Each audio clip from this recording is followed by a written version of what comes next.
Hey people, it's Niles talking. Initially, I didn't want to talk about this story. I didn't think it was that important. And I had a few conversations with people who said, who tried to convince me it wasn't like, he's just an actor and playing a role, and what he personally thinks is important. But you know what? I don't think I can just be silent on this. This is from The Independent, I'm going to read it. Daniel Kaluuya says he's bored of talking about race. I'm not defined by it. I'm just Daniel, who happens to be black, says actor. And before I say anything, doesn't that sound like OJ? I'm not black, I'm OJ. We all know how that worked out, don't we?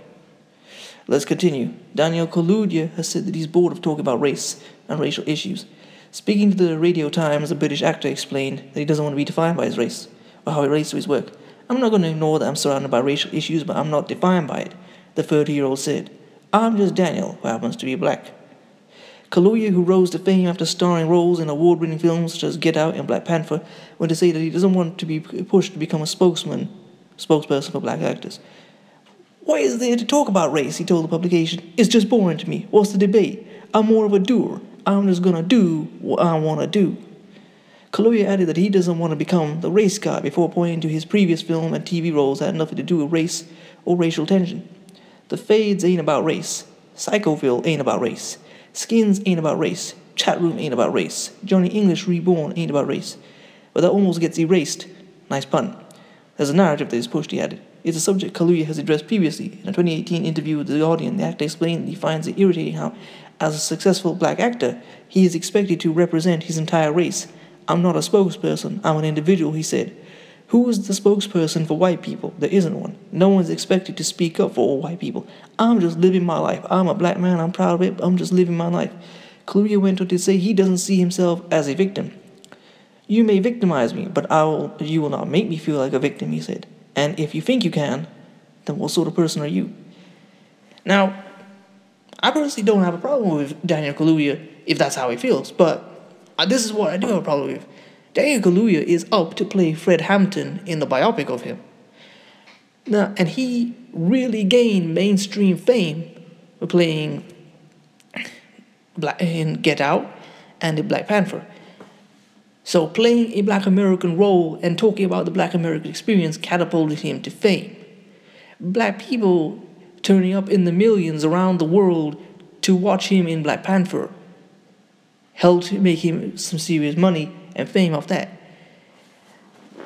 Now he's making his money and more of a role playing Fred Hampton. Now, it's fine for him to have those views, but how can you then play Fred Hampton? This man and people like him and gave their lives so that you could have these opportunities, and you're just going to publicly say you just don't want to be about race. Well, I don't personally think you can have those opinions and play a role. And for people who say he's just an actor, I don't think it's acceptable to have such a important role and then to just be so indifferent from it. I mean, let me ask you a question. There's a famous Nazi hunter called Simon Wiesenthal. Now imagine they did a biopic of his life and the Jewish actor who played him said, I think that the Holocaust is overblown, we just need to move on and forget about it. How do you think the Jewish community would deal with that? Do you think they'd be like, he's just an actor, that's just his views? They'd blow up. They wouldn't deal with that. They would give him the business, and rightly so. They wouldn't just accept that. And this goes back to some of the things that Samuel L. Jackson said. Now, a lot of people thought he was being quite insensitive and talking about black actors, from abroad taking the role of black Americans. But when you see statements like this, it really is troubling. Now, I'm not going to deny and say that black American actors have never made statements like this. That is true. But one of the reasons why they're hiring them is, first off, because of money, because they think it's cheaper. And secondly, actually, this might be the most important reason. They think that by hiring black actors from overseas, they don't have the black American experience, they don't have the history, so they don't really relate to the struggles of black Americans. And people are going to say, well, that's not true. Being an actor means that you pretend to relate to things. And people will say, well, black actors have played other black people from cultures that they're not from. Like Morgan Freeman played, I think, Nelson Mandela, and Idris Elba played Nelson Mandela as well, and Forrest Whitaker played Idi Amin.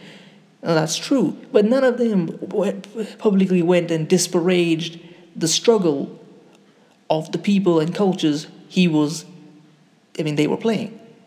They didn't play it down and then talk it down as if it isn't a real thing. Fred Hampton was a Black Panther. Fred Hampton was from Chicago, and the Chicago police murdered him. The Chicago police still murder people. If you remember Laquan McDonald, it took years to just bring that to court, and all he got was a measly 7 years. You're going to say I'm not defined by race. The people who are you using to build your career off of, they are defined by it, even if you don't think you are. And you're making your career off it and then saying, I don't want to be the spokesman. You know how hard it is for black actors to get a role in Hollywood that isn't one of those stereotypes. And then you're getting these roles and then saying that you don't want to speak up for them. And I want to say this, I think it is very important that black American actors are used in these stories, these very important stories telling black American stories of the Diwani on Black Nation. I mean, if you have watched The American God show and you've seen Anansi or those clips, the black actor who played him, I think he got his name on Bad TV, and you've seen his scenes, and they're incredible. And it was said that he wrote his own scenes, and I believe it, because he drew from his own experience as a black American and the centuries of shit the black Americans have had to deal with, the Diwanians. And I don't think a black actor from another culture could just come in and replicate that. Anyway, I personally don't think anyone should see this film at all, because it's just going to be full of effery and nonsense, and they're going to water down his legacy. And the whole thing of this Kaluuya, let me just say one thing. I don't have a problem with black actors from overseas. I don't have a problem with Daniel Kaluuya. Like I said, if he was just a normal actor playing normal roles, but he wants to play these roles and capitalize off the black American experience. Anyway, and to go on, it reminds me of something that Paul Mooney once said. Everybody want to be an N-word, but nobody want to be an N-word. To be able to enjoy all the things that black Americans bring to the table, but not to have to go through the struggle that they go through. Anyway, I hope that you've enjoyed my thoughts. Please comment, rate, share, and subscribe. I'll leave this article in the description. Peace.